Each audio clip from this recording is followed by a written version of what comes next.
Salut à vous et bienvenue dans cette vidéo. Moi c'est Judah Chunda Gabriel, étudiant en Master 2, Slate, matricule 18A 043 FS.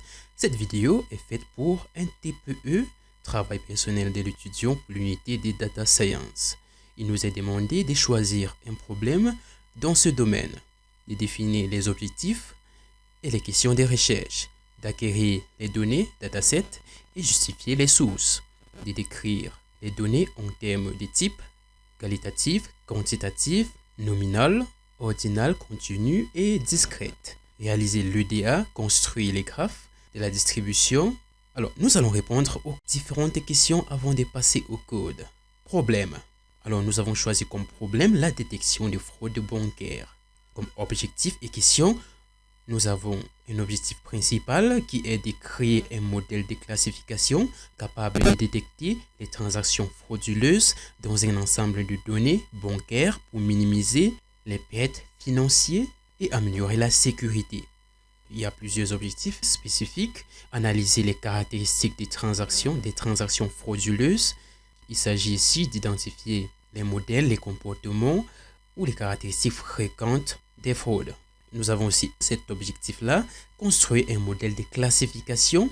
Classification, ici, il s'agit de développer un modèle capable de prédire si une transaction est frauduleuse ou non. Améliorer la détection précoce. Il s'agit ici de réduire les faux positifs et les faux négatifs pour détecter les fraudes de manière efficace. Optimiser la stratégie de prévention. Les aperçus pour les services bancaires afin de renforcer les contrôles de sécurité. Comme question d'analyse, nous avons des questions sur les caractéristiques des fraudes. Quels sont les types de transactions les plus susceptibles d'être frauduleux? Existe-t-il des montants de transactions ou plages horaires particulièrement associés à des fraudes?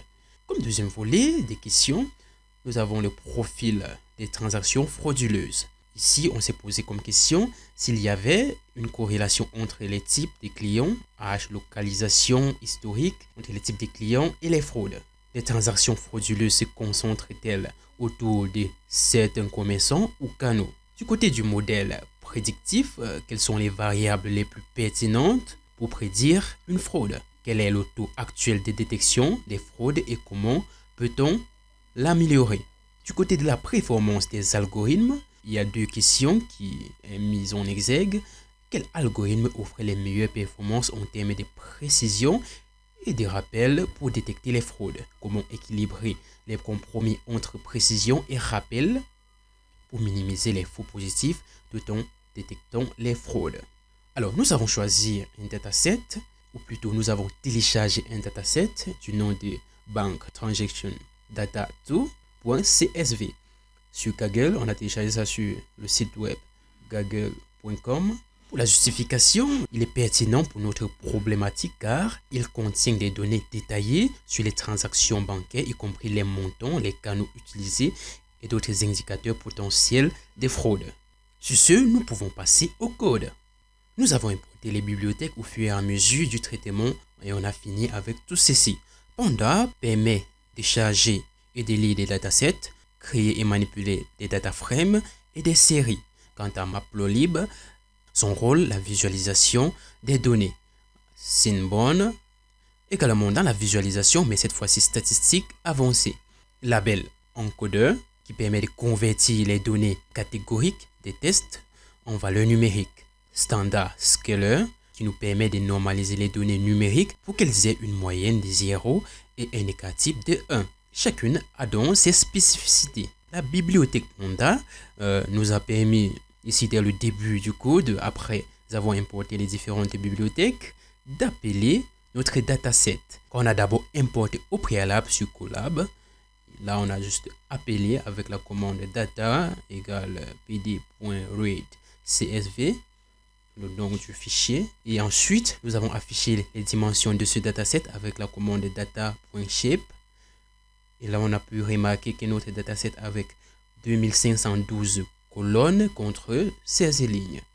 Ensuite, nous avons affiché les premières lignes de notre dataset, data.head. Et on peut déjà remarquer ici que nous avons la transaction, l'idée de la transaction, transaction amount, transaction date, la date de la transaction, location, channel, il y a plusieurs trucs qui sont là. Effectivement, si l'on compte, on a 16 colonnes. Par la suite, nous avons affiché les informations de nos colonnes. Sur nos colonnes, nos différents attributs. Transaction ID, on peut voir que ça a une plage de... ça a un max de 2512. Suivant le nom nul, elle ne doit pas être nulle. Et on a là les D-types. Alors, plus bas, nous avons spécifié, cette fois-ci, d'afficher les attributs et les D-types. Les attributs, les colonnes et le type, et rien que le type. Là, on peut voir que nous avons les objets, les flottants et les int. Par la suite, nous avons décrit les données en termes de type, qualitative et quantitative. On a fait la séparation là, nous pouvons donc voir la colonne qualitative avec transaction ID, account ID, transaction date, types, location, etc. Et tout en bas dans les quantitatives, nous avons les transaction amount, les customer age, transaction duration et les logging items, account balance. Ok. Par la suite, nous avons classé les données quantitatives. Et bon, là, transaction amount, on peut voir que c'est continu, puisqu'on nous avait demandé de le faire en différents types. Maintenant, là, on a continu, custom age qui est aussi continu. Alors, on a un discret là qui est logging items. Par la suite, nous avons fait pour qualitative maintenant, puisque en gros c'était quantitative. Nous avons eu plusieurs données. Là, on a précisé qu'on devrait limiter l'affichage à 10, sinon on aurait eu vraiment un affichage compliqué. On a ça. Alors, la première colonne, on a account ID, plutôt transaction ID. Account ID, c'est le deuxième. Nous pouvons voir ici, bon, on a choisi potentiellement nominal ou identifiant unique. Ça, c'est quand on n'est pas sûr. Par la suite, on peut voir ici, on a eu un nominal qui est la colonne transaction type. Par la suite, nous avons aussi des potentiellement nominal. Ok, là, on a un nominal également, channel. Ensuite, nous avons généré les statistiques descriptives pour les colonnes numériques. On a utilisé data.describe qui nous a permis de sortir ceci, les statistiques un peu de manière générale. On peut voir qu'on a là les min, les max, plusieurs données. Ici, on peut déjà un peu voir s'il y a des anomalies ou pas. Un peu de manière générale, on va un peu essayer de fouiller notre dataset avant de voir s'il y a réellement des problèmes ou pas. Là, par la suite, on a un describe all. Bon, puisque sur le premier, il n'y avait pas les données qualitatives, c'était juste les données quantitatives, donc les données numériques. Là, maintenant, on a les données, on a inclus les données non numériques. Et là, on voit qu'il y a pas, on voit que, nous voyons ici apparaître des nan. On a top qui est là, qui n'était pas là, qui est arrivé là avec fréquence. Il y a des données nan qui veut juste dire non numérique, ce ne sont pas des données numériques. Par la suite, maintenant, nous avons essayé de parcourir notre dataset et de trouver les données manquantes par colonne. On a utilisé data.is. Nous avons essayé de trouver les valeurs manquantes par colonne. On voit que par colonne, il n'y a aucune valeur manquante. Ok, bon, là, c'est pas vraiment rassurant. Du coup, par la suite, on a essayé de rechercher des nuls cachés. Les valeurs nuls cachées, on peut avoir des NA, des N/A ou nuls. Et une fois de plus, on n'a pas trouvé des valeurs cachées. Des valeurs nulles cachées. Alors, c'est une bonne nouvelle pour nous. Par la suite, nous avons vérifié les doublons. Où le système nous fait savoir également, après analyse, on nous fait savoir également qu'il n'y a pas de doublons. Alors ça aussi c'est une bonne chose, du coup on n'a pas besoin d'utiliser les techniques pour pouvoir enlever les doublons, supprimer les doublons, etc. Ensuite nous avons visualisé les distributions par les colonnes quantitatives. Pour les colonnes quantitatives, autant pour moi, nous avons par exemple la distribution de la variable logging items, distribution de la variable account balance, etc. Par la suite, nous avons visualisé les distributions pour les colonnes qualitatives avec nous avons eu quoi ici? Nous avons eu plusieurs données ici. Puisqu'il s'agit des valeurs non numériques. Oui, là, distribution des catégories des transactions ID, distribution des catégories des account ID, etc., etc. Bon, là, nous allons passer à ce qui nous importe le plus. Alors, ça, c'est pas vraiment ce qui nous intéresse le plus, mais c'est toujours important. IMAP des corrélations entre variables quantitatives. Ici, on a effectué une comparaison là entre qualitatif et quantitative. Le montant des transactions ici en bas. Ok, là on peut déjà constater une chose, des données qui sortent un peu de l'ordinaire. On voit en bas il y a du bleu et en haut il y a des données, certains points. Et c'est ça qui nous intéresse.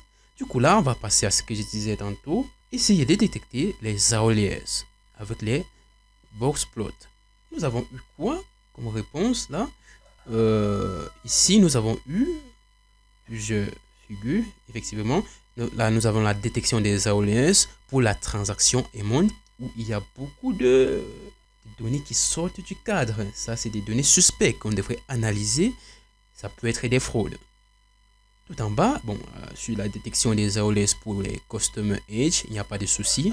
Tout est recoupé, tout est bien organisé en intervalle.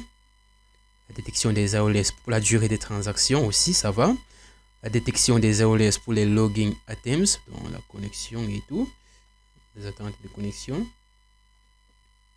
Là, il y a un souci. Puisque là, tout en bas, tout est concentré sur 1 et on a des données qui montent jusqu'à 5. Ça aussi, c'est suspect. Là aussi, il y a problème. On doit analyser ces données. Ça peut être des fraudes. Ok. Détection des outliers pour les account balance. Bon, ça aussi, ça va. Par la suite, nous avons encodé nos variables qualitatives et standardisé nos variables quantitatives. Une fois de plus, longue tête, les premières données de notre dataset. Ok, là, on en a fini pour cette vidéo présentation de notre travail.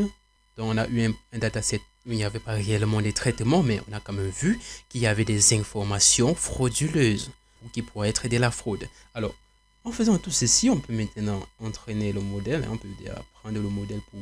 On a fouillé le dataset pour essayer d'éliminer ce qu'il y avait à éliminer et de déterminer un peu les données qui peuvent nous servir plus tard pour entraîner le modèle. Et c'est tout pour cette vidéo. Merci de nous avoir suivis. Merci pour votre attention.